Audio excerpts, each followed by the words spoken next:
Ano po ang inyong reaksyon ngayon dito ho sa impending na delubyo sa presyuhan ng petrolyo? Kasi po by next week daw po baka ito na yung simula natin sa usapin po ng ating produksyon sa ating pong palay and other agricultural products.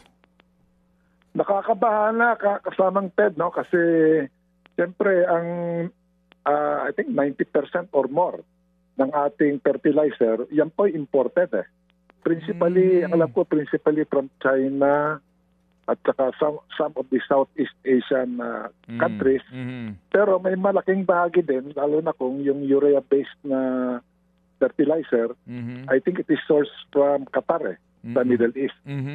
So magkakaroon po ng presyo kasi siyempre pagka naipit po yung supply po ng langis na siya pong natural gas, na siyang raw material sa paggawa ng urea fertilizer, magkakaroon po ng pressure ngayon from the other sources like China in terms of prices. And then, pag naipit po yung daloy po ng langis, malamang tataas po yung shipping rates So, ang tama po sa atin yan, yung mismong presyo po ng abono, to some extent yung supply, it's sourced from the Middle East. Tapos yung shipping costs, whether it's coming from China or from other places like Russia, tataas yung shipping cost. At combination po ng factors na ito, magpapamahal talaga sa abono po dito sa Pilipinas. At saka yung shipping cost and on top of that, yung mga cost po sa overland transport ng abono. And ultimately po yung mga produkto po ng farmers na gumagamit siyempre ng abono, even in the case of sa fishing sector, Kated, no?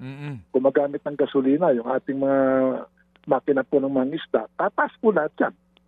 So fisheries products, tsaka land-based agricultural commodities, malamang tataas po yung presyo po niyan. Okay, and dito po, ano ho ang inyong suggestion po kung mamarapatin lang ho naman ang ating pong DA para ho mas medyo hindi ganong katindi ang impact nito? Opo. Actually, Ted, nung bagong upo si Pangulong Bongbong at hinawakan niya yung di ba?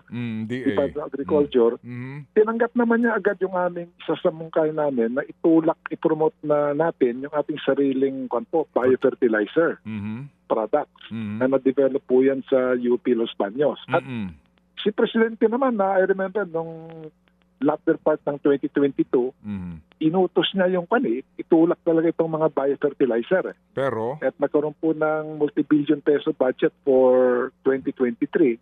Unfortunately, mukhang hindi yata hindi po tinuloy-tuloy yung programang yon. In fact, for this year, tinanggal yata yung budget for biofertilizer.